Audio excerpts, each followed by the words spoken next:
Peu importe c'est où, peu importe où ça se joue. MLS, Ligue des champions, Euro, Mondial.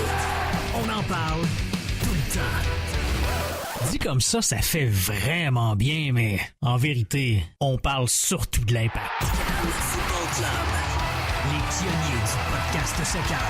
C'est la référence soccer à Montréal. Tout simplement, les meilleurs. C'est le Cannes Football Club. La poutine du soccer. Bonjour et bienvenue à une nouvelle édition du podcast Cannes Football Club, édition Couscous Piri-Piri, hashtag CCPP. Sofiane avec vous en ce dimanche ensoleillé, pas vraiment, mais surtout neigeux. J'ai du mal à voir la météo en ce dimanche 11 février avec moi Nilton qui rit de moi. Salut Nilton. Comment ça va? Vegas baby. Non, ça va. J'ai du mal à voir la fenêtre. C'est ensoleillé, nuageux en même temps. En ce froid montréalais. Puis bienvenue au premier avant-match officiel pré-saison 2018. Podcast Impact Montréal CCPP. Donc bienvenue. C'est le premier CCPP pré-saison ever. L'an dernier, on n'avait pas fait Nilton. Ouais, une chance qu'on n'avait pas commencé. On aurait été découragés. On aurait déjà averti les gens l'année passée que ça allait mal finir. on aurait dit le 15 mars, no playoffs. Et voilà, donc bienvenue à tout le monde. Bienvenue à tout le monde à c'est probablement l'épisode 311 si je calcule bien. Donc vous écoutez sur SoundCloud, sur Spreaker, sur iTunes. Recherchez Cannes Football Club plus sur iTunes et sur les autres plateformes c'est Cannes Football Club. Donc voilà, on va embarquer dans le Cannes FC édition Couscous Piri-Piri de l'après-match de l'Impact contre le Las Vegas Lights FC. Donc les Lumières de Las Vegas Football Club, le club du USL, le premier match amical de Rémi Garde avec ses troupes. Donc voilà, après le camp pré-saison en Floride pour vraiment le travail physique et à Montréal aussi, ils s'en vont à Vegas pour un match amical un peu louche. Ils veulent nulle part là. Je sais pas s'ils regrettent un peu d'être allés là. Ouais, j'ai fait des recherches. Les conditions, j'espère qu'ils ont fait un peu d'argent parce que c'est un petit détour pour rien. Aller à Vegas, les conditions du terrain, on peut en parler un peu plus tard. Là, c'est pas optimal. Ouais, c'est ça. Le contexte n'était pas nécessairement wow comme on dirait en bon français, mais c'est plus. J'ai fait des recherches, je n'avais pas de relation entre le propriétaire, qui était le PDG de Orlando City, club à leur début en MLS ou juste avant, qui a ouvert une franchise USL à Vegas. J'ai pas trouvé de lien entre lui et Joey Saputo, entre lui et Adam Braz. Je sais pas d'où ils ont décidé de contacter l'Impact pour faire un match amical.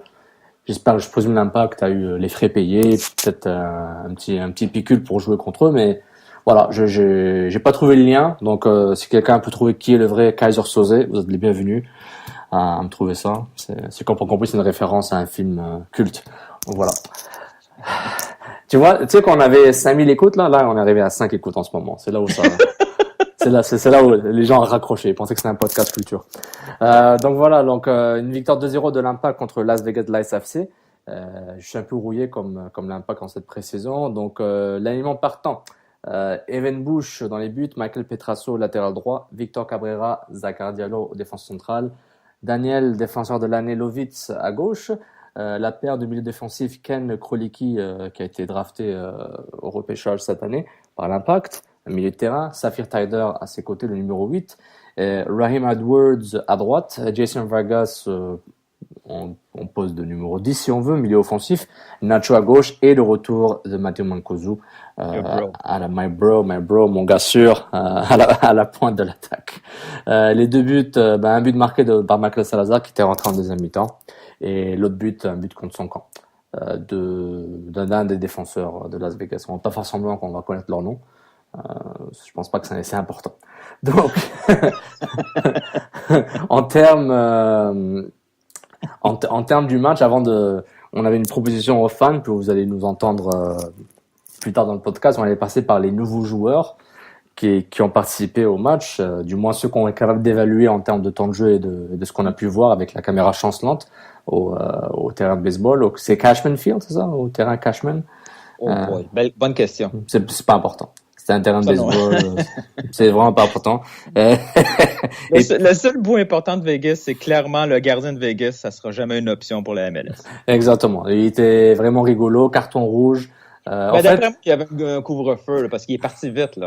Ricardo Firmino, honnêtement, quoi, il a fait des sorties hasardeuses à la Manuel C'est, Neuer, mais en pire et en plus grave, pour ensuite prendre 2 buts et un carton rouge en 5 minutes. voilà. S'il y a 5 minutes à avoir dans le match, tu vois juste ces 5 minutes et tu éteins ton YouTube, c'est fini. Tu n'as plus besoin de rien voir d'autre de ce match-là. C'est ces 5 minutes qui ont marqué le match. Il n'y a rien d'autre à voir avant ou après. Dans le contexte du match, juste pour avoir une idée, Newton, je posais la question. Quelle est la valeur, comment on peut évaluer le collectif et les individuels si tu étais le staff ou si tu étais tout simplement Nilton, l'observateur, ou les deux. Comment tu voudrais évaluer le collectif et les individus à travers ce genre de match-là? c'est vraiment compliqué. Tu sais, après coup, là, ce matin, j'essaie de réfléchir parce que oui, finalement, je suis resté debout pour voir le match. Là. Tu réfléchis, Nilton? Wow. Des fois.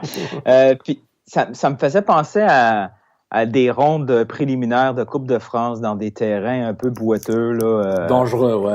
ouais, soit trop court, soit trop étroit. Tu vois, il y avait vraiment une surconcentration de joueurs dans des espaces très, très restreints. Donc, tactiquement, déjà que Garde a clairement dit que sa priorité au début du camp, c'était pas le système tactique, mais c'était le physique. Tactiquement, c'est difficile de voir quoi que ce soit. Il n'y avait aucun automatisme. Les joueurs couraient, faisaient vraiment pas des appels de balles cohérents avec les passes. On voyait, comme on voyait l'année passée, certains trucs individuels. On a vu du beau jeu de Piatti, mais on n'a pas vu un système autour de Piatti.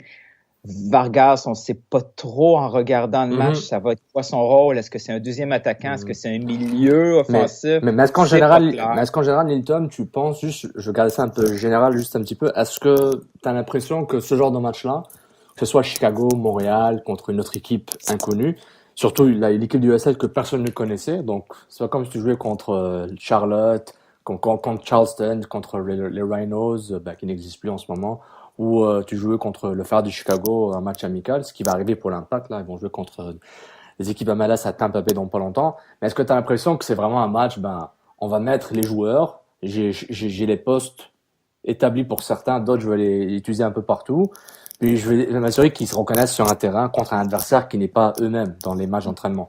Oh, ça aurait pu être un match, tu te souviens à l'époque où Montréal avait joué, je pense que c'était même pas contre les FC Montréal, ça avait été contre des plus jeunes. C'était juste pour faire sortir un peu le méchant, là, juste d'un premier match sans vraiment d'objectif précis. Ce match-là ne servait pas à grand-chose au niveau tactique. C'était encore un truc physique, tout simplement. Se découvrir sur les jambes et voir un peu, se connaître. C'est dur après ce match de trouver c'est quoi les failles. Il n'y a rien de neuf ce match-là. Au niveau du collectif, tu peux pas avoir une sorte de ligne directrice claire, mais je suis d'accord avec toi. Puis en plus, tu joues contre un adversaire qui va te tacler, qui va pas s'excuser après. Alors, vous avez moi d'entraînement, il tacle, là, je m'excuse, voilà, c'est l'intensité. Mais là, c'est l'intensité où genre, je m'en balance qui tu es. Moi, je suis là pour jouer mon match. Il y a un truc qui est clair, c'est que la philosophie du jeu a pas vraiment changé. Même si on a changé presque tous les joueurs du 11 partant, à part 2-3 éléments, si Garde veut une équipe de possession de ballon, ça va pas. Honnêtement, on a l'impression d'être au fameux camp de pré-saison à Tampa Bay l'an dernier, où tout le staff disait oui, l'équipe est très bien comme elle est, mais il y a pas Djemali. C'est-à-dire, il y a pas il y a Tyler, il était intéressant, Vargas, c'était pas pire. Oui, quand les ballons passaient par lui, il y avait un peu de collectif, un peu de 2, jouer simple à une touche de balle, mais autrement, c'est encore la même façon de jouer. On essaie de construire, finalement, ça fonctionne pas. On retourne en arrière, long ballon, on perd le duel, on recommence. Ouais. Ça a été ça pendant 30 minutes, pendant 40 minutes. La construction du jeu, c'est rare qu'il y avait une séquence qui dépassait 5 passes. Non, c'est vrai. Et c'est pourquoi je voulais ramener ce débat un peu pour parler un peu de adversaire inconnu. T'as pas de tactique établie. Rémi Garde n'a pas eu assez de temps pour établir un système de jeu et des automatismes, surtout des automatismes. C'est ça le défi numéro 1, c'est d'avoir des automatismes et pouvoir avoir un sorte de voir comment son équipe réagit avec le ballon et sans le ballon. Puis il l'a dit sur le site de l'Impact au micro de de l'Impact. Il dit les conditions de jeu étaient très difficiles, surtout pour l'équipe qui avait le ballon. J'aurais aimé qu'on fasse un peu mieux quand on avait le ballon dans l'utilisation, mais le ballon accrochait terriblement. Il n'avait pas de vitesse à donner au jeu. Le résultat est important, mais le contenu et la manière dont on voulait obtenir le résultat m'intéressaient aussi. Il continue sur d'autres points, mais il dit que défensivement c'est bien, on est bien travaillé, on était patient. Nous avons construit cette victoire. À la limite, oui, l'adversaire était énormément plus faible que toi, mais de façon vraiment exponentielle. Question petit B pour peut-être clore cette discussion sur l'évaluation potentielle dans un match à piège ou un match qui ne te permet pas d'avoir autant d'assomments que tu voudrais. Est-ce que l'Impact aurait été mieux de jouer contre une équipe du collège américain, contre les U19 ou U20 de l'Impact, pour avoir une équipe plus compétitive? Ou est-ce qu'il fallait juste les mettre en jambes, tu profites d'aller à Vegas, tu fais un peu de team building, puis tu te concentres sur Ça va paraître Floride. un peu banal ce que je vais dire, mais dorénavant, l'essentiel, c'est les conditions de terrain. On peut pas jouer sur un terrain comme ça sert à rien. Que ça soit contre une équipe universitaire, comme tu dis, l'opposition importe peu au début du camp d'entraînement. Ce que tu as besoin, c'est des conditions de travail idéales. Mm-hmm. Et on était loin des conditions. Là, après ce match-là, les joueurs étaient pas capables de faire une passe sans que le ballon rebondisse 3-4 fois avant d'arriver aux joueurs. Ça sert un peu à rien parce que c'est pas une simulation utile plus tard dans la saison. Si l'objectif, c'est encore le physique, je le doute, parce que ça fait quand même deux semaines qu'on travaille, qui bosse hyper fort sur le physique. Ce match-là, c'était pour d'autres choses. C'est pour créer un peu, justement, des automatismes entre les joueurs. Travailler sur un terrain comme ça, je vois pas c'est quoi l'utilité. Tu sais, c'est sûr que Rémi Garde va dire qu'il a aimé certains trucs, mais il est obligé aussi un peu de mentir pour les mettre dans des conditions, pas commencer tout de suite dès le premier match à critiquer parce que c'est juste la pré-saison, on s'en fout. Et surtout qu'il a dit que le terrain était pas propice. Ouais, exact. Donc, les joueurs sortent de ce match-là, heureusement avec deux buts miraculeux, si on veut, et donnés. Les joueurs sortent de ce match-là, puis je suis pas sûr de ce qu'ils ont compris. Qu'est-ce qu'ils ont assimilé après ce match-là? Avant le match et après le match, on se retrouve un peu dans la même situation. Ouais. Non, c'est vrai, puis on semble dans un sort de statu quo, mais honnêtement, je pense que le tout va s'accélérer rapidement contre les adversaires à MLS. Oui, dès mercredi contre Chicago à la Saint-Valentin. Donc, c'est clair qu'on va rapidement une montée d'intensité, de désespoir de pouvoir se prouver. Il y a beaucoup de jeunes qui essaient de se tailler une place dans un 18 hypothétique, parce qu'il n'y a pas tant de place que ça, encore une fois, c'est normal. Ouais, c'est drôle, hein? Il n'y a pas tant de place que ça, mais il n'y a aucune place d'assuré non plus, à part 2-3 éléments. Fait qu'on se retrouve dans une drôle de situation, là. Je veux dire, oui, il n'y a pas tant de place que ça, mais c'est qui notre ailier droit? C'est qui notre défenseur latéral, gauche et droit? Un ou l'autre, c'est pas surprenant. Peu importe qui tu vas dire, oui, ça se peut. Ouais, c'est donc, ça, c'est il y a des places à prendre. C'est vrai, mais par exemple, faire un choix entre Raitala ou Lovitz, c'est très différent de faire un choix entre Edward, Chouanière et Salazar. Tu sais, le côté droit, on se dit, oups, on voit qu'il va ressortir match par match, entraînement par entraînement. À latéral gauche, c'est deux gars qui sont assez expérimentés, entre guillemets, puis pile ou face dépendant des matchs, j'exagère la pile ou face, mais juste pour dire t'as deux choix puis tu choisis celui qui t'intéresse le plus. Juste je voulais rappeler un peu ceux qui sont rentrés je pense autour de la 67e minute. Ouais, 30 secondes avant le but. Exactement, c'était le coaching gagnant. On est d'accord, c'est au niveau psychologique, Rémi Garde a battu sur c'est un staff d'expérience et d'envergure internationale. Des vrais Européens, ça se voit. La touche lyonnaise, elle est là. Ceux qui sont sortis, Lovitz, Petrasso, Taider, Krolicki, Piatti, Vargas, Mancosu, et ceux qui sont rentrés, Duval, Raitala, Chamichom, Donadel, Mathieu Chouanière, le petit frère, Salazar et Balbinotti, l'attaquant, qui était intéressant. Donc, on va passer à travers chaque ligne et parler des nouveaux. On peut même parler des vieux si un joueur t'intéresse, Nilton. Donc, on va commencer par les gardiens. Bon, le seul nouveau, c'est Diop qui a joué. Je pense qu'on peut dire qu'on n'a pas grand-chose à dire. Il a paru un peu nonchalant des fois là, dans ses interventions, mais bon. C'était pas... Déjà du drama, Nilton? Déjà? Ouais.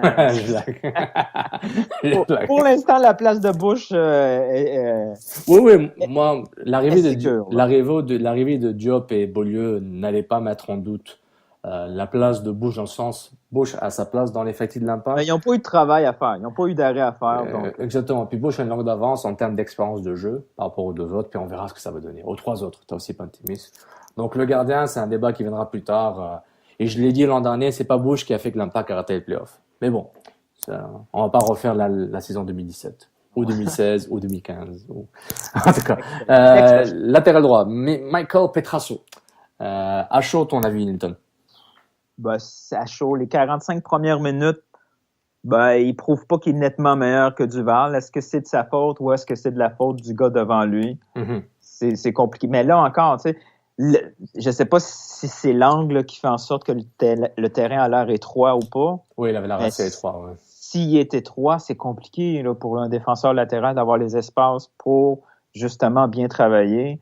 Puis, à chaque fois, le côté droit de l'Impact de Montréal, tant et aussi longtemps que Piatti va être là, il va être sous-exploité. Donc, le ballon ne passe pas souvent par la droite. Mm-hmm. Le travail essentiellement défensif à faire dans un match où l'adversaire ne tire pas au but. Wow. C'est remis à plus tard son analyse.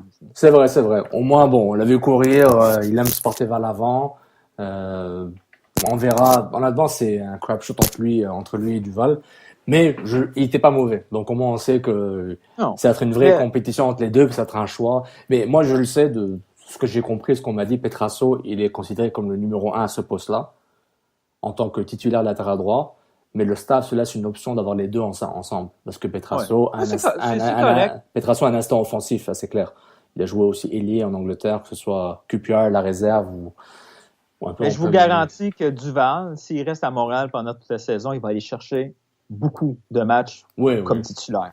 Je pense aussi, mais il faut qu'il soit un peu plus appliqué dans son jeu. Parce que je le trouvais des moments où il régressait de l'an dernier, puis on verra.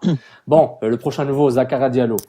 Vraiment, je m'attendais qu'il soit beaucoup plus stopper que relanceur. Là. C'est comme joueur. En plus, il l'avait dit quand il est arrivé à Montréal. Genre, moi, on l'a comparé à un Simon, puis il a pas dit, mais c'est plus un Simon qu'un Cabrera, par exemple. Il est moins stopper, mais il est plus relanceur.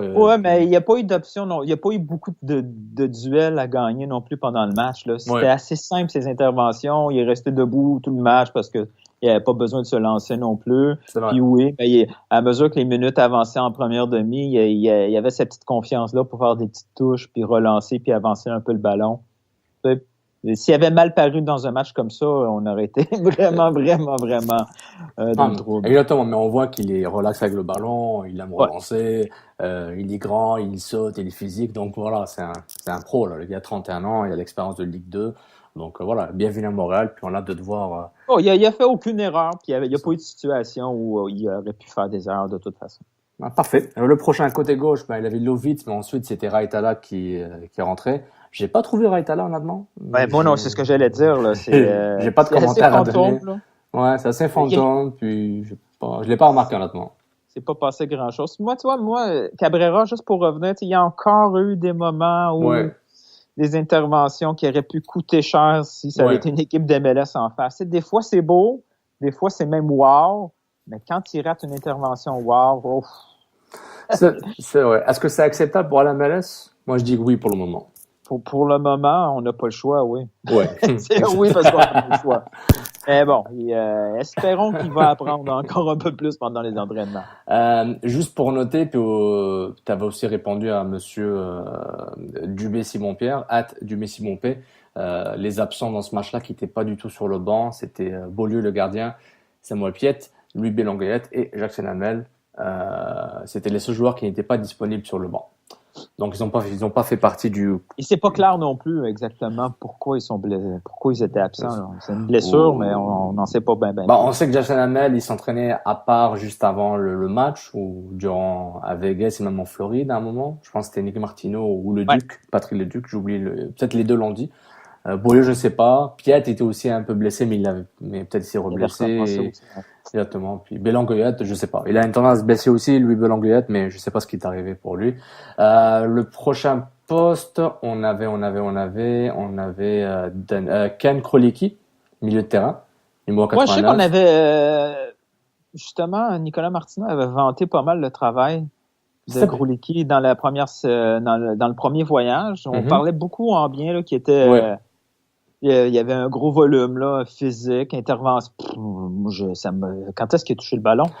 Non, moi, je l'ai remarqué quand il faisait des relances, mais quand avec Tyder, il aura moins le ballon, mais je trouve qu'il a pas de nuit, mais encore une fois. Ouais, mais il a pas gagné de ballon. Il y a plusieurs fois où il s'est projeté un peu pour gagner un duel, puis non, il gagnait pas. Il était comme dans une zone entre deux, un peu trop collé peut-être sur ses défenseurs dans un match que c'était pas nécessaire. Et on avait surtout besoin d'une présence un peu plus haute sur le milieu de terrain. Mais bon, c'est son premier match, là. On commencera pas à dire que ça fonctionnera jamais, là, pour un gars comme ça, mais j'aurais préféré avoir quelqu'un d'un peu plus offensif à côté de Tyder dans un match comme ça, là. Non, c'est vrai, bon, c'est un choix de troisième ronde, ça vaut ce que ça vaut. Ça veut rien dire en MLS, là, puis c'est un gars qui a passé 4 ans à Michigan State University, puis voilà, quand c'est les mots qui viennent souvent avec lui, c'est l'acharnement, le travail, l'éthique. Donc peut-être il pourra évoluer, mais encore une fois, t'as des Louis Bolonguettes, t'as des Piette, c'est pas l'embarras des choix de milieu de terrain qui manque. Puis t'as peut-être 35 autres milieux de terrain USL qui peuvent prendre un contrat à sa place. Exactement, et comme beaucoup d'autres, exactement. Donc à voir, on va pas faire des gros débats sur lui. Le prochain, le joueur le plus important en termes de signature, c'est Saphir Tyder. Non, tu commences, sinon je suis pas objectif. Non, moi je trouvais qu'il a bien commencé en jambes, il était pas incroyable, il était vraiment moyen, il a fait des bonnes relances, il aime se porter à l'avant, il est calme, il sait contrôler le ballon. C'est ce que vous avez vu de ce match-là, ajouter un peu plus d'intensité et plus le devoir de gagner un match dans un match compétitif, ça va être plus ou moins le même style. Il va mettre le pied, il aime relancer, il aime se porter à l'avant, et il aime chercher les ballons, mais c'est pas le gars le plus défensif du monde. C'est un gars défensif, mais c'est pas le Patrick Vieira là des Algériens là, mais voilà, c'est une bonne mise en bouche pour Saphir Tyder, rien de spécial. Quelques 2 fois où il était impliqué dans l'altercation, il a son show, c'est parfait. J'espère que Petrescu ne sera pas son arbitre, sinon ça va faire mal. Ouais, j'ai pas grand chose à dire sur lui. Moi je trouve que c'est un bon joueur. Je vois la différence. Je dis, ok, mais qu'est-ce qu'il fait là à 25 ans? Mon cerveau m'a dit, mais mec, tu peux faire ça, genre, en Ligue 1. C'est ce qu'il fait, quoi. Et c'est pourquoi j'étais encore en train de le voir sur le terrain, mais. Moi, je trouvais qu'il y avait beaucoup de terrain en largeur à couvrir parce que, justement, son partenaire restait collé au défenseur central. Ça faisait en sorte qu'il me faisait un peu penser des fois à Bernier, qui avait beaucoup de terrain à couvrir aussi. Oui. Mais c'est drôle de voir un nouveau joueur chez l'Impact de Montréal. Quand il commence avec l'Impact de Montréal, tout ce qu'il fait, c'est donner le ballon à Piatti. Ouais. C'est incroyable. À chaque fois qu'il y avait le ballon, il regardait à gauche, c'était toujours le même jeu. On la donne à Piatti. Il va falloir qu'il se libère un peu, là, de lui-même, qu'il décide d'ignorer la gauche, aller vers la droite, de prendre le ballon, de le monter. Mais tu sais, si tu vois la géométrie, un droitier, c'est plus facile de centrer à gauche avec l'angle du pied, puis le vent, puis la vélocité, puis le frottement du vent et du sable de Las Vegas. Je prends tous ces paramètres en compte. C'est là que j'ai hâte de voir si Garde va être capable d'aller chercher ce fameux milieu que Patrick Ledic a dit cette semaine. Il cherchait un autre box-to-box. Justement, c'est probablement pour couvrir plus de terrain au milieu, au centre du terrain, vraiment pour avoir des options de combinaison autres que le Piatti à gauche. Parce qu'une fois que tu as combiné avec Piatti à gauche, t'es pas mal limité dans les autres options, là. Le problème de combiner avec Piatti à gauche, c'est qu'ils le font pas parce qu'ils les obligent. Oui, ils les obligent entre guillemets parce qu'il est bon, il demande le ballon, il y a une intention de il est libre, là. Oui, exact, il est libre, mais à droite, il y a personne qui fait rien. Ouais. C'est ça le problème. On peut y aller tout de suite à droite dans nos évaluations? Ok, on skip Vargas, on revient vers Vargas après. On reviendra à Vargas tantôt. Exactement, ouais, à droite, il y avait qui? Il y avait Edwards. Il est pas bon. Il faut dire les vraies affaires. À droite, il est pas bon. À gauche, il est peut-être bon. Peut-être. Mais moi, chaque fois que je l'ai vu, il est pas bon. Mais il a bien commencé, après il a juste fait n'importe quoi. Non. Mais il a bien commencé, il était en jambes. Il a couru. Voilà, c'est ça. Courir, c'est important, Newton. Mais l'autre aussi, là, celui qu'on n'a pas fait jouer puis qu'on veut, lui, c'est bizarre ce qui se passe avec Oduro. Mais des gars qui courent, là, on en avait avant, là, lui, c'est je comprends pas. Mais c'est clair qu'il y a un océan vide à droite. Genre n'importe qui peut s'asseoir sur cette chaise-là, puis la prendre, puis on va lui donner un contrat. Quand on est allé chercher Edwards, là, la ligne de com, c'était quoi sur Edwards? À gauche. C'était à gauche. Ouais, un excellent défenseur gaucher. Ouais, mais le truc de aussi jouer à l'attaque. Ouais, le truc de défenseur, c'était vraiment. Attends, le truc de défenseur, pardonnez mon mandarin là, mais c'est la bullshit. Hein. On va dire la vérité. Il a joué à gauche parce que le Toronto joue dans 3-5-2. Faut pas déconner là. C'est un gars du milieu de terrain avec une tendance offensive dans le meilleur des cas. Faut pas exagérer. C'est pas un gars qui va défendre d'abord. Faut arrêter cette connerie là quoi. Mais en tout cas, désolé, pardonnez mon clairement, Edwards servira à rien à Montréal. C'est un peu tôt de dire ça, Nilton. Je trouve trop tranchant après qu'on ait dit que ce match-là n'a pas nécessairement de valeur. Tu sais, tu te contredis déjà. Il est. Je sais, mais c'est pas grave. Tout le monde s'en fout. Il y a personne qui nous écoute. C'est pas important. Qui nous écoute. Mais clairement, là, dans les situations de match où qui changeront pas dans un grand terrain avec du turf, avec du beau gazon, peu importe là, dans quelles conditions il va se retrouver, il y a eu des situations de match où il a été mauvais à droite, où il savait pas quoi faire avec le ballon à droite. Mais le problème, c'est que personne va dominer le côté droit. Il y a qui? Il y a Edwards, il y a Choinière, il y a Salazar. Ne sert à rien au club. Il jouera jamais. S'il joue à gauche à la place de Piatti, notre saison est déjà morte parce qu'il est blessé. S'il devient défenseur gauche, c'est qu'on a eu un autre mauvais trade avec deux autres gauchers en arrière. Edwards, dans le club de l'Impact de Montréal, ne servira à rien parce qu'il peut pas jouer à droite. As-tu vu ce qu'il a fait quand il a reçu le ballon de Piatti dans la surface, là, il y a eu une chance claire, une occasion de plus. Non, il aurait dû tirer, je suis d'accord. C'est pas ça.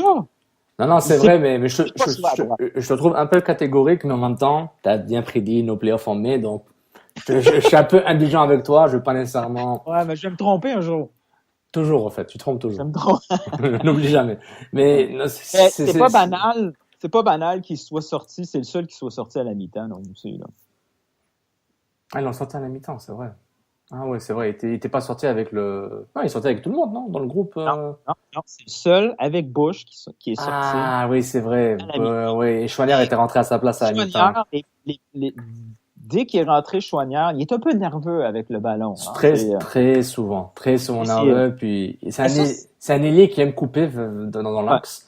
En US, oui, ça se corrige avec le temps. Ouais, ça se corrige, mais Garde n'est pas là pour 10 ans. C'est sympa de corriger là, mais déjà, ce qu'il a apporté avec le ballon à droite. Oui, il est très intelligent. Et son frère, de ce qu'on a vu, puisqu'on entendait parler, il est meilleur que lui. Le petit frère, son frère, si on veut faire un autre détour, c'est lui qui centre le ballon, qui envoie une balle parfaite, là, puis que le gardien est obligé de dégager sur son défenseur. Exactement. Mais les débats, le côté droit, c'est grave, parce que depuis Map depuis Map et mon Albanais favori, j'allais dire Meram n'est pas albanais là, mais Dili Duka. Duka, le limité Duka qui était il est pas assez bon, personne n'a remplacé Duka dans son rôle. Tu te rappelles, c'était notre priorité au-delà d'un attaquant, au-delà d'un défenseur central, notre priorité à nous deux, ça a toujours été l'option à droite, le contrepoids à Piatti. Parce qu'on savait qu'on avait mis l'hypothèse que Balou ne reviendrait pas. On savait pas que c'était au Barça B, mais on savait qu'il reviendrait pas. Peut-être que même lui, il le savait pas, mais bon, il est là. non, il savait depuis le mois de décembre, ça c'est sûr. Il le savait. Mais donc c'est donc le côté droit. Bon, on va mettre en bundle le côté droit. Bon, Edwards décevant, Choinière, David, Choinière senior, je confonds les prénoms. Pas mal, mais c'est voilà quoi, il faut qu'il joue. Tu sais, moi, c'est comme pour. C'est pas comme j'ai eu. Un peu de son stress, il a besoin de minutes de jeu, puis comme tu dis, donner des minutes de jeu en MLS, Rémi Garde, c'est un de ses mandats, mais ça vient après les matchs gagnés. Ouais, c'est un mandat en termes d'options, c'est optionnel. Est-ce que je prends les sièges chauffants, est-ce que je prends démarrage à distance, est-ce que je fais jouer les genoux ou pas? Parce que j'ai ces débats souvent dès qu'on parle trop. Dès qu'on les joueurs locaux là, les joueurs locaux de façon on les propulse, ils vont être très bons. Ouais, mais malheureusement, c'est assez binaire le foot. Tu joues ou tu joues pas. T'es dans le 11 partant parce que dans un... Excuse-moi, vas-y Nilton. Oui, vas-y. T'imagines si on était vraiment capable de prendre un gars comme lui puis clairement lui donner un 6 mois dans un club de USL en tant que titulaire, Ouais. combien ça ferait du bien à Chouanière et au club. Dans 6 mois, tu peux revoir complètement ta stratégie de... Mais je pense que le club l'aime assez bien pour le garder dans le giron de l'Impact. Parce que s'ils avaient la même évaluation de Chouanière qu'ils avaient pour Nick Dupuis, ils seraient déjà partis ailleurs en prêt, quoi. Et moi, je pense qu'ils veulent le garder. Il est encore très jeune, entre guillemets. Tu sais, très jeune. Quand t'as la vingtaine, dans d'autres pays, la vingtaine, t'es déjà bon. Mais, malheureusement, je suis obligé d'être binaire parce que, et je suggère à tout le monde d'être un peu moins émotionnel. Et c'est important, l'émotion. Moi aussi, je suis très émotionnel. J'ai le sang chaud à des moments. J'ai tendance à d'être froid le plus possible. Mais il faut vraiment voir la vérité. C'est pas le Canadien, c'est pas les Flyers, c'est pas les Capitals. Il n'y a pas de shift, il n'y a pas de changement de ligne. C'est genre, tu commences avec 11 joueurs. Dans un match de 90 minutes durant la saison, 14 joueurs peuvent jouer au maximum. Il n'y a pas plus que ça. T'as tes 11 titulaires et t'as 3 remplaçants. Donc, tu connais déjà le nombre de joueurs maximum qui peuvent jouer dans un match, c'est 14. Tu commences avec 11. Donc, il n'y a pas de miracle. Il faut que le gars joue pour qu'il puisse voir ce qu'il vaut. Donc, toi, dans ta tête, dans ton évaluation, un gars comme Chouanière, quand on le fait jouer, c'est un cadeau. C'est pas pour obtenir un résultat. Je dirais que oui, parce qu'ils ont 5 ailiers droits, quoi. Donc, moi, je sais pas c'est quoi leur vision. Et tu vois, moi, je le vois un peu plus... Quand je le vois sur le terrain, je vois qu'il apporte des trucs offensivement. Oui, il est bon. Le gars, il est bon. Sinon, il aurait pas gardé. Ils sont pas en train de payer un salaire de 40, 50, 80 000 par année. Non, mais j'ai déjà vu d'autres joueurs à l'Impact de Montréal que je comprenais pas pourquoi ils étaient là, point. Non, est-ce qu'on parle des Pisanou ou on parle de qui? Ouais, on peut parler... On peut revenir sur Malles. Quand il était sur le terrain, il apportait absolument rien, mais il a joué beaucoup. Mais justement, Chouanière, lui, il est pas loin de quelque chose d'intéressant. Il est vraiment pas loin. Et je suis d'accord. Puis tu emmènes un bon point avec le travail de Malles. Si les joueurs issus de l'académie, qu'ils soient locaux ou pas, ok? Hashtag soccer local.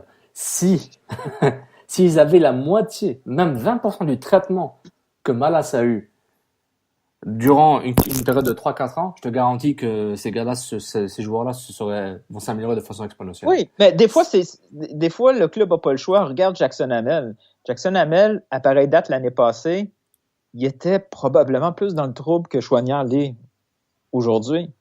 Oui. Et il s'est retrouvé avec le seul espoir de série que Montréal a eu. Parce qu'il a gardé ça un peu serré. Donc, un gars comme Jackson, qui était très, très loin d'une place de titulaire, avec des circonstances favorables, a pu prouver sa valeur. J'aimerais ça un peu voir à long terme du Chouanière, peut-être pas avec le club, mais dans une situation en USL ou en tout cas au moins en pré-saison. Ce que j'ai vu en 45 minutes de Chouanière, c'est un seul match, on est d'accord. C'est tôt pour faire des évaluations. J'ai vu aucun entraînement. J'ai pas la chance d'être en Floride pour les voir jouer. Exactement. On est tout le temps sur la caution de beaucoup de facteurs inconnus qu'on n'est pas capable d'évaluer. En 45 minutes, hier, Chouanière a une longueur d'avance sur Edwards. Oui, je pense qu'on est d'accord. On est d'accord sur ça, surtout qu'on connaît Chouanière beaucoup plus, mais aussi qu'on voit une certaine différence dans le style et dans le talent. Mais pour un truc qui me dérange un temps, puis je sens qu'on va avoir cette même discussion qu'on a à Canada depuis 2012, puis on l'a entre moi et toi depuis l'an dernier, même plus longtemps. Est-ce qu'on va avoir les mêmes débats quand on aura les matchs du championnat canadien où les jeunes joueurs vont pas jouer du tout? Et puis on va dire pourquoi ils jouent pas, quand est-ce qu'ils vont jouer, Chouanière, Balbinotti, quoique Balbinotti peut-être il va pas rester avec le groupe pro, que ce soit même Kroliki, que ce soit Chamichom, que ce soit Chouanière, le petit frère. Est-ce qu'on aura ces mêmes Beaulieu? On disait la même chose sur Tissot, sur Ouimet, sur même Crépeau. Même Crépeau était blessé dans ces moments-là. Oui, il pouvait jouer, était blessé. Même Crépeau jouait très peu, mais j'ai l'impression qu'on aura ce débat qui va se répéter, puis on va dire ils ont pas assez joué parce que. J'ai l'impression que ça va revenir. Peut-être que non, peut-être que Garde dans sa tête, il est là, il est assez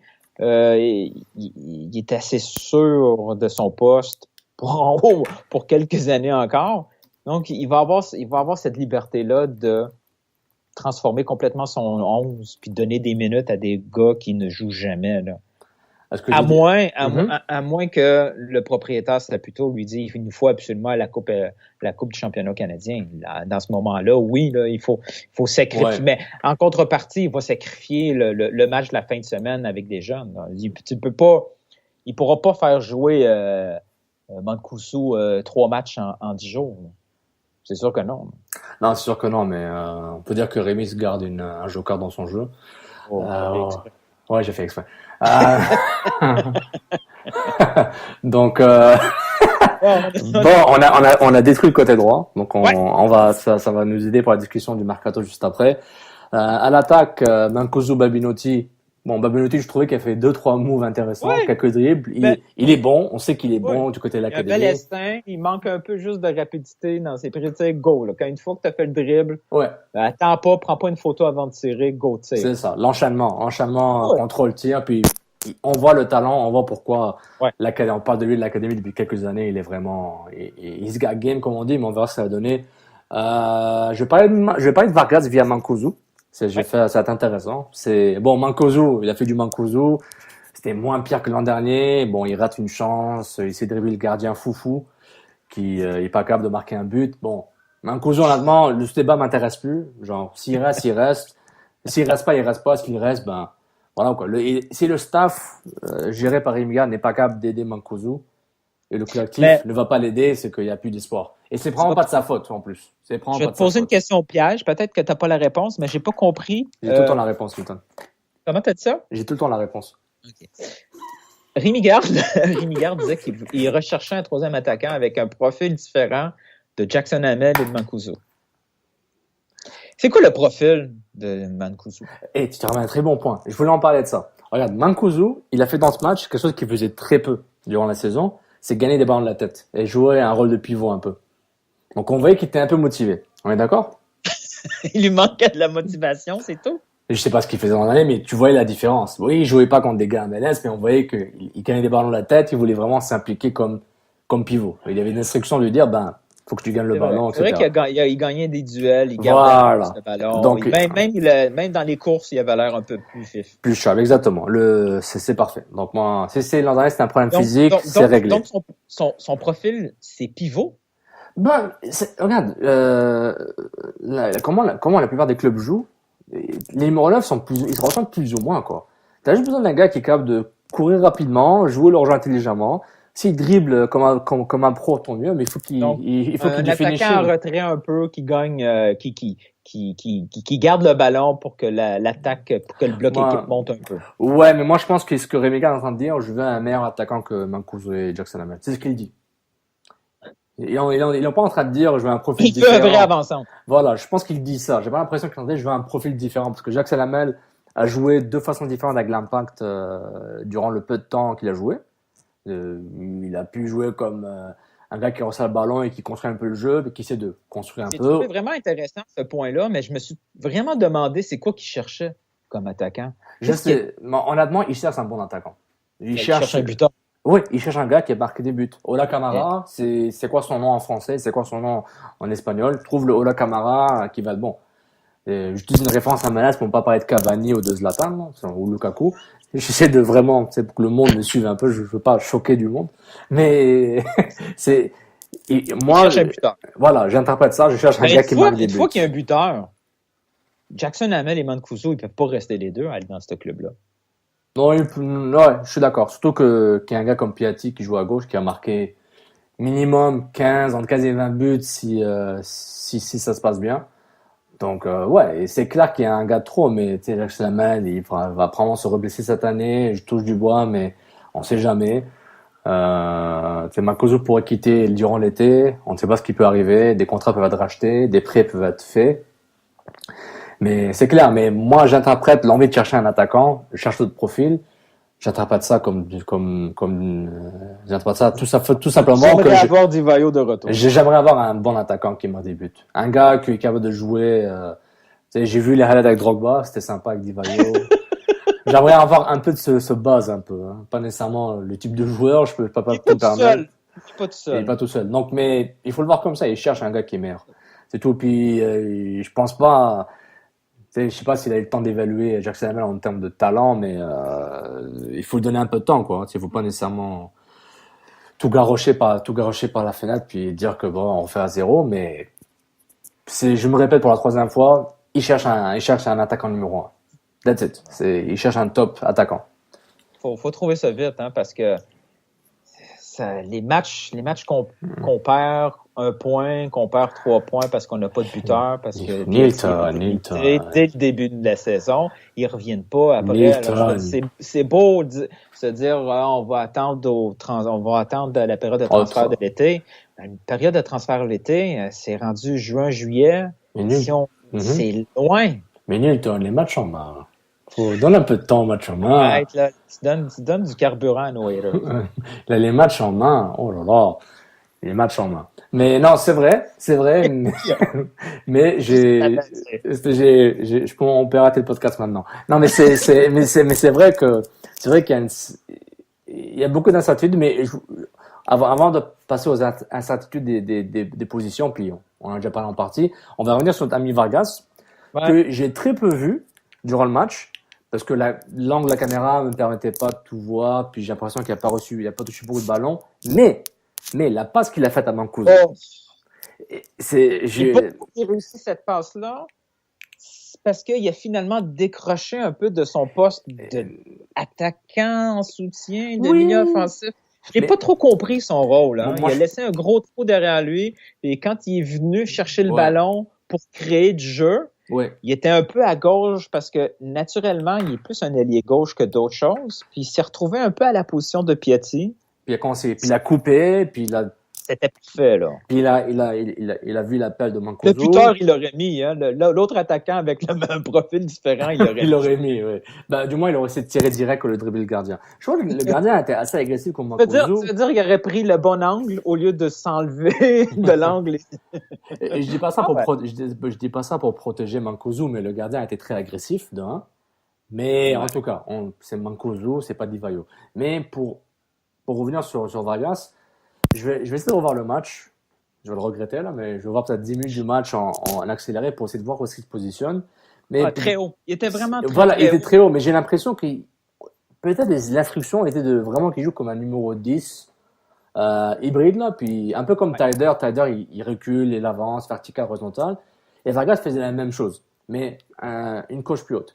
Donc j'ai l'impression que le rôle de Vargas va être intéressant, comment il va évoluer. Parce que je pense qu'on va savoir rapidement que ça marche ou ça marche pas s'ils mettent comme numéro 10. Ça va pas prendre 15 matchs. Il va peut-être dès mercredi, il va l'essayer à droite ou éventuellement, Garde n'aura pas le choix. Il va l'essayer à sa position naturelle à gauche, puis il va enlever Piatti. Pour le mettre comme deuxième attaquant, ce que j'aime. C'est possible, mais la passe qu'il a faite à Mancuso est une indication qu'il est capable, j'espère, de faire ça contre des gars USL, ok? Les gens vont me dire, c'est Las Vegas, Zappos.com, là, ok, j'ai compris. Il a quand même coûté 1,5 million. Là. Ouais, bon, c'est pas mon argent, Lilton, pour être honnête.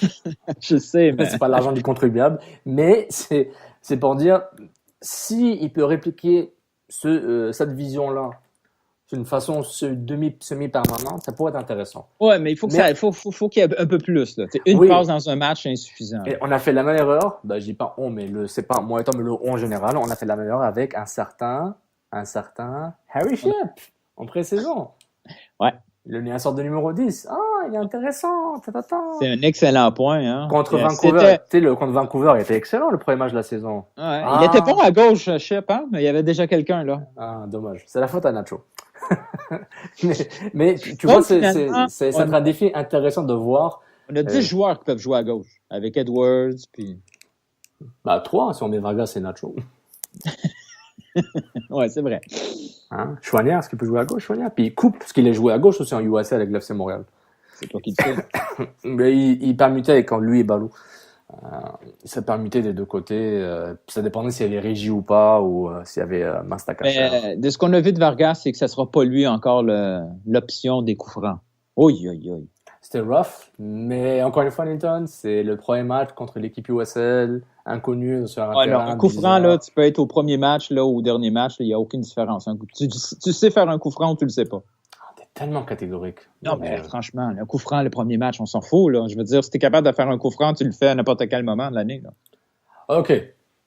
On a fini l'évaluation des joueurs, des nouveaux joueurs. Stop. Maintenant, on reste sur le thème du milieu offensif numéro 10.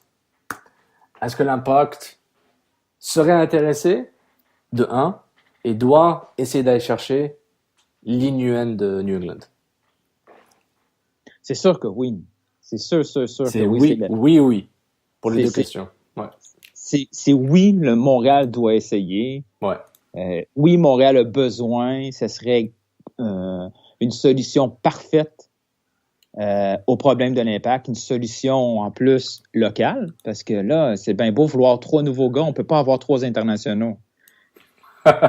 C'est impossible. On en a déjà un en banque. Il faut trouver des solutions nord-américaines. Là. Puis un gars comme ça qui connaît la Ligue, qui a démontré sa valeur dans sa Ligue, puis qui est capable d'influencer le jeu, ça va tellement aider un gars comme Piatti, mais qu'est-ce que ça va coûter? C'est vrai, mais juste pour un petit bémol sur ce que tu as dit, je ne veux pas trop pointu sur les mots que tu choisis, parce que moi j'en dis des conneries. Là, et je dis pas que tu as dit une connerie, mais pour dire, c'est quand tu dis il connaît la Ligue. Personnellement, je m'en fous s'il connaît la Ligue. Ce qui m'intéresse, c'est ce qu'il est bon et pas bon. Parce que Jim Lee ne connaissait pas la Ligue. Il est venu, il a détruit la MLS, puis il est parti. Ciao. Ouais, exact. Drogba connaissait pas la Ligue. Puis il a détruit lui, on savait qu'il allait... Ouais. Oui, c'est ça. Mais lui, on savait qu'elle allait détruire la Ligue. C'est vrai. Nguyen, quand il est arrivé en Amérique du Nord, on savait pas si elle allait performer en MLS. Il a prouvé, mon choix de mots est mauvais, t'as raison. C'est pas qu'il connaît la Ligue, c'est qu'il a prouvé sa valeur en MLS. Ouais, il voilà. peut. Désolé, c'est un joueur clé dans une équipe MLS. Donc, Montréal, si en sont capables, et si aussi la Nouvelle-Angleterre est prête à l'échanger, il doit absolument tout faire pour aller chercher un joueur, sortir tout son TAM et son GAM et tout ce qu'il y a d'autres options possibles, toutes les pics qui seront plus jamais utilisées par Montréal, doit essayer d'aller chercher un joueur comme lui, à condition bien sûr que lui ne demande pas un salaire que Montréal est incapable de payer. Mais justement, si l'Impact a donné beaucoup d'argent à Piatti, qui le mérite, qui ont failli donner beaucoup d'argent à Simon, mais ils l'ont échangé, qui donne un bon salaire à Cabrera, beaucoup trop à Mancuso vis-à-vis son rendement. Est-ce que c'est important de penser, d'avoir un débat sur le fait que Nguyen coûtera cher? Dans le sens, assumons que José Saputo peut se permettre le salaire de Nguyen sur un contrat de 2-3 ans, et que l'échange avec New England ne va pas trop détruire les cases de l'Impact et la jeunesse de l'Impact. Est-ce que c'est si important, au moment où l'Impact est, pour essayer de trouver un joueur dans un poste charnière, dans un moment important de la saison, de la pré-saison? C'est sûr que le salaire, c'est un enjeu clé. Là. C'est pas pour rien que Oduro doit être échangé selon Garde. Si Oduro avait un salaire de 125 000, il serait notre titulaire à droite hier contre Vegas. Là. C'est sûr. Là. Il y aurait pas de... Ouais, c'est vrai. C'est sûr que si Nguyen cherche un salaire de 2-3 millions, c'est même pas une discussion. Il y aura pas d'équipe intéressée, je crois, à payer un joueur ou à payer Nguyen aussi cher que ça. Donc, ça fait partie de l'analyse de l'acquisition de ce joueur-là, mais si ses demandes sont respectables, un milieu offensif qui peut jouer un peu n'importe où, à gauche, à droite, au milieu, comme Nguyen, à l'âge qu'il est, c'est limite, là, c'est 31 ans, donc il lui reste quelques bonnes années. C'est un bon 2-3 ans de contrat. Montréal doit voir cette solution-là locale avant de chercher ailleurs. Ouais. Ok. Je te rejoins sur ce point-là. Je voulais un peu créer le débat autour de Nguyen parce que son profil est intéressant, mais bon, l'argent, etc.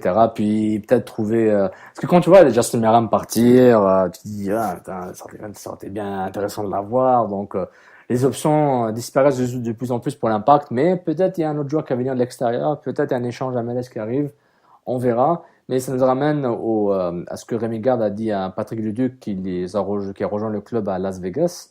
Et en termes de en termes de besoins, Rémi Gard dit qu'il cherchait un joueur en défense centrale. Dans le monde parfait, il aurait un joueur en défense centrale, un joueur en milieu de terrain, un box-to-box, comme tu avais dit, et un attaquant. Donc quand on entend ça, un gars comme Lee Nguyen correspond à aucun des trois profils. Oui, il n'y correspond pas, oui. Ça c'est vrai, parce que c'est pas un milieu box-to-box, donc. Pas du tout. Pas du tout. Donc, et ça nous ramène aussi au débat du poste qu'on avait avant. Disons qu'on met Taider et Piet. Disons.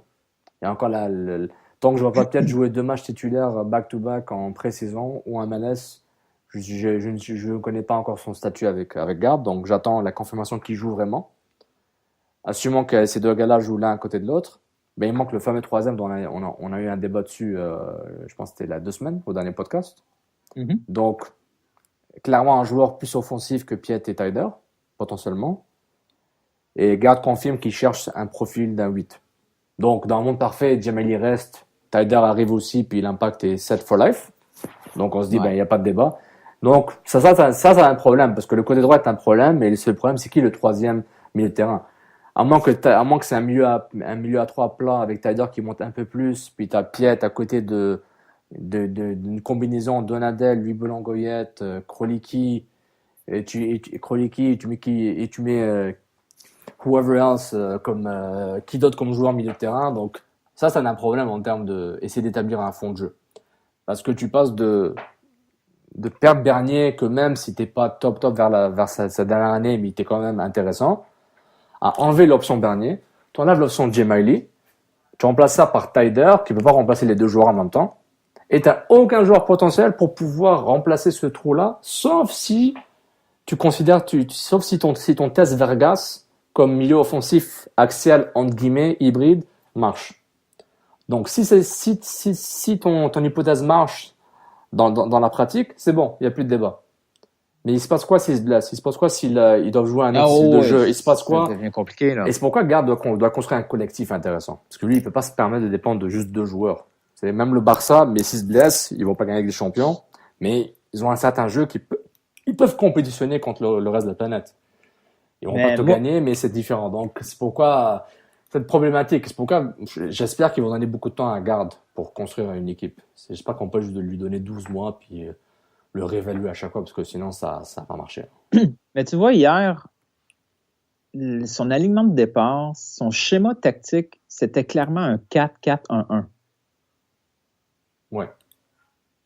Parce qu'à chaque fois en début de match, là où on peut voir vraiment c'est quoi les intentions, où les consignes sont claires dans la tête des joueurs, où les joueurs respectent leur positionnement un peu plus en début de match, ainsi de suite. Tu sais, dans les 30 premières minutes, dès qu'on perdait le ballon, c'était 2 lignes de 4.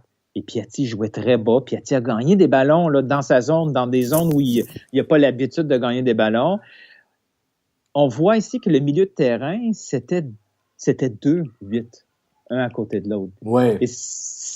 Et là, tu commences à rajouter des indices avec sa demande de recrutement, c'est-à-dire un autre 8, où on entend un peu parler que Piet part peut-être avec 2-3 strikes, mais 2 strikes en partant. Oui. Piet jouait en 8 à côté de Taider, ça devient compliqué, pas par son aspect défensif, parce que c'est sa force, mais avec le ballon au pied, lui, quand il a le ballon dans ses pieds, il cherche pas le jeu compliqué, il cherche pas nécessairement à créer des occasions de but à tout prix. Lui, il cherche la possession, l'option courte, ainsi de suite. Donc, si Gard veut absolument jouer dans un schéma tactique avec 2 lignes de 4, on n'a pas d'une autre option. Est-ce que c'est un gars comme Donadel à côté de Taider? C'est peut-être possible pendant 45 minutes, Donadel, mais un match au complet, il n'est pas capable de couvrir autant de terrain que ça. Et pas sur 10, 15, 20 matchs. Exactement. Ça peut pas être une option viable comme un titulaire indiscutable. Donadel, ça a été un excellent joueur. Honnêtement, en termes de technique et de tactique, c'est un excellent joueur. Je pense qu'il va faire un grand coach, à mon avis. S'il s'applique, je pense qu'il peut être un grand coach. Mais en termes de capital joueur, tu peux pas te permettre de répéter l'erreur de l'an dernier. Oui, excuse-moi. Quand on voit ça, quand on voit ce qu'on a comme dans ce que Gard a à sa disposition, les joueurs qui a beaucoup plus de chances, il y a beaucoup plus de chances de réussir avec un schéma tactique avec un milieu de terrain à 3, un triangle inversé avec un Piet devant sa défensive et bien sûr avec seulement 3 attaquants. Et là, Vargas est obligé d'aller sur un côté droit. Et là, on peut comprendre un peu plus pourquoi il veut devant un gars qui va finir les occasions de but. Que dès qu'il y a 1 ou 2 occasions, il va la mettre dedans. Oui. Non, dans une telle situation, on peut voir facilement un Piet devant la défensive et un duo de Taider, Donadel ou de temps en temps quelqu'un d'autre en combinaison avec Taider. Mais il faut absolument que les 3 gars devant soient clutch, qu'ils soient capables de se créer des opportunités à eux seuls. Parce que là, c'est un peu plus compliqué, là. Il y aura pas, le buteur aura pas beaucoup d'occasions de jouer au ballon. Il va gagner peut-être quelques relances, mais après, il va se mettre dans la surface pour se proposer en option. Il peut pas, présentement, son schéma tactique avec les joueurs actuels, c'est compliqué. C'est une réussite pas nécessairement acquise à chaque fois, là. Non, mais et on se répète on a le même débat en général parce qu'il manque tout le temps une pièce maîtresse dans l'axe, dans une pièce maîtresse dans une ligne, dans une autre. Parce que là, on parle pas trop de Diallo et de son impact sur le jeu et comment il va défendre parce que on va le savoir mercredi. On va le savoir mercredi, mais bon, disons que ça va être correct, disons que ça va être vivable, ok? Disons. Parce que l'impact, à la limite, tu te prends plein de buts. On se dit, ils vont essayer de marquer plus qu'ils en prennent. Donc, disons qu'ils sont capables de générer des buts. Ok? Donc, il y a quand même beaucoup de facteurs X qui me dérangent un peu. On a dit le côté droit, l'attaquant de pointe et le troisième milieu de terrain. Avec l'hypothèse que Piatti va claquer entre 12 et 20 buts. Ouf, on respire un peu, on prend un peu de recul, puis on réfléchit à ça. On se dit, ok, on a tous ces facteurs X, avec tout ce que tu as dit juste avant par rapport au positionnement, le 4-2-3-1, le 4-4-1-1, le 4-3-3, qui va compliquer le nombre de matchs à jouer, les 2 matchs en une semaine, tous ces facteurs-là, et on ajoute les jeunes qui vont probablement pas peu jouer ou pas assez jouer, et quand ils jouent, ils se cassent la gueule, ils vont plus jouer de leur vie. C'est à chaque fois, c'est un cycle qui se répète. C'est pourquoi on donne beaucoup d'indulgence au staff, parce qu'il est nouveau, parce qu'il est expérimenté, et parce que la compétence qu'il représente nous fait dire que on pense que ça va bien aller. C'est ça qu'on se dit. It's gonna be okay. Ils ont un CV intéressant, donc on se dit on va les laisser travailler. Mais en termes de recrutement, ça fait peur. C'est pourquoi on se dit Linuen, José Meram, Ola Kamara. C'est normal. On a perdu le début avec Joel Miley. Là. Il en faisait marquer, puis il en marquait lui-même. Là. Oui, on avait une attaque dans la moyenne. Là. C'était pas on s'entend que c'est pas Toronto, c'est pas Atlanta. On est dans la moyenne. Défensivement, c'était un problème. Mais là, on a perdu une quinzaine de buts à peu près avec les Rims. Et ces 15 buts-là, je les vois pas trop remplacés, là. Je vois pas 15 buts provenir des pieds de Vargas. Non, et c'est pourquoi je pense que le travail collectif est important pour vraiment avoir une assise défensive quasi parfaite. Qui n'est pas d'amalgame, qui n'est pas de doute par rapport à la capacité de l'Impact, version Rémy-Garde, de défendre comme du monde. Dans le sens qu'il n'y ait pas de doute, qu'il n'y ait pas de confusion par rapport à l'identité du club, que le collectif va commencer par bien défendre en groupe. Ça veut pas dire bétonner comme Parc de Boss pendant 34 matchs. C'est pas possible, c'est impossible. Mais vraiment se dire, ok, on a besoin de construire, c'est plus facile de défendre que d'attaquer, on va bien défendre déjà, bien relancer le ballon. Il a pris des relanceurs comme Taider. Piet, c'est pas un relanceur qui est dégueulasse. Ils ont des joueurs qui contre-attaquent, puis ils vont construire dessus, ils n'ont pas le choix. Maintenant, s'ils ramènent des joueurs d'impact, des big time players, des sortes de MVP offensifs, c'est clair que ça va faire la différence. Ça y a aucun doute. On a vu l'effet Drogba. Drogba, après une équipe médiocre, mais très médiocre, qui venait de faire la finale de Ligue des Champions, qui a étonné toute la CONCACAF et tout le continent américain, et qui ont fait une saison dégueulasse après. Ils ont rendu bon. Assez bon. Et soudainement, tu te dis, bon, on le perd. Tu ramènes Jemali l'année d'après, c'est ça? Ouais, c'est 2 ans après. Donc, 2 ans après le miracle Drogba version 1.0, là, le premier miracle. Jemali qui vient. On le perd. Il vient pas. Bon. Mais en termes du recrutement que Garde a pu avoir, c'est vraiment combler des postes manquants graves, mais aussi avoir des joueurs qui ont certaines façons de jouer. Tyler n'est pas là parce qu'il est beau gosse ou parce qu'il parle français. Il est là parce qu'il a un profil qui était important. Il était disponible. Il était disponible, puis oui, c'est vrai. De un, il était disponible, puis il était important. Pour quand tu veux construire un milieu de terrain, c'est un profil qui est intéressant dans beaucoup de clubs. Donc, tu as besoin de ça.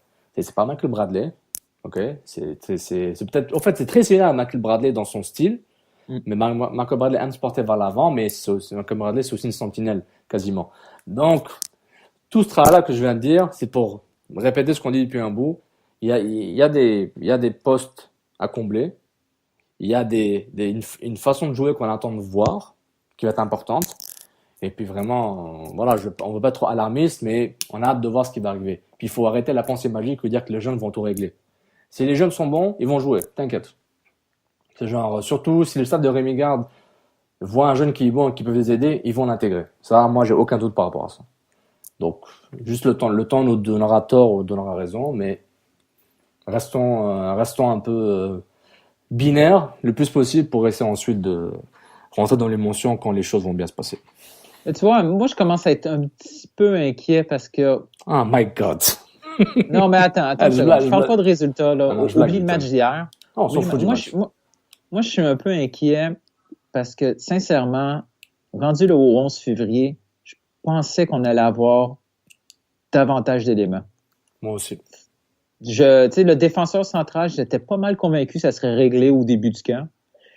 Puis, j'étais pas mal aussi convaincu qu'on allait avoir au moins un autre attaquant, que ce soit sur le côté ou comme avant-centre, quelque part dans le camp d'entraînement. Ça commence à se faire tard un peu. Hein? Habituellement, un joueur n'est pas signé à Montréal, boum, out of nowhere. On entend parler de ce joueur-là pendant un bon 10 semaines avant. Hein? C'est vrai. Vargas, ça fait 2 ans qu'on l'entend. Donc, il y a pas de nouveaux joueurs à Montréal avant 2 semaines. C'est clair et net. Mais en même temps, j'avoue que on s'attendait pas à lire Rémi Garde dire je cherche 3 joueurs titulaires quasiment, ça qu'il dit. En fait, je cherche encore 3 titulaires. Je cherche 30% de mon presque 30% de mon effectif dans mon 11 partant. Et je cherche une place pour Oduro. Ouais, puis il veut le dépanner. Je rejoins ta méfiance et pas ta méfiance, mais ta crainte par rapport à ce qui arrive. Puis oui, c'est vrai. On s'attendait qu'il y ait moins de postes à combler, juste en termes de joueurs titulaires. Ça, c'est vrai. On s'attendait qu'il y ait plus de certitude. Puis le mercato était dur. Thibaut Moulin était trop cher. Voilà.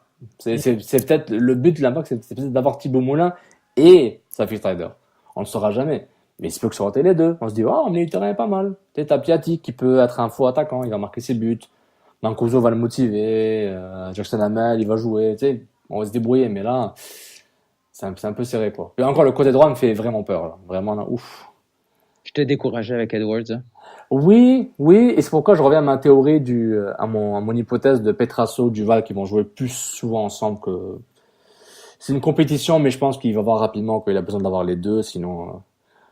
Encore une fois, on verra. Chouanière, Salazar. Encore une fois, je parle beaucoup trop de Salazar, on n'a pas parlé de Salazar, hein, mais il finit tout le temps de marquer un but, lui. Bah oui, c'est un clutch player.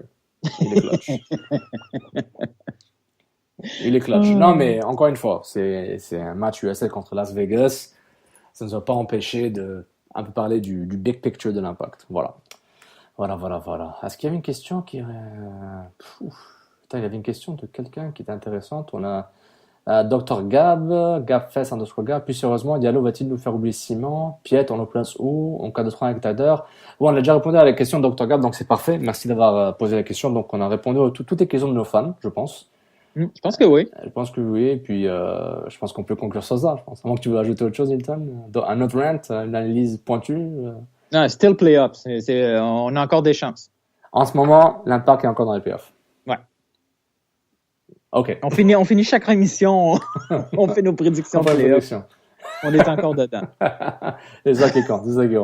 Bon, ben, c'est excellent. Bon, écoute, merci Hilton. Merci à toi. Merci tout le monde d'avoir écouté sur les différentes plateformes. Évidemment, Facebook, Cannes Football Club, cannesfootballclub.com et sur Twitter, @CanFootClub.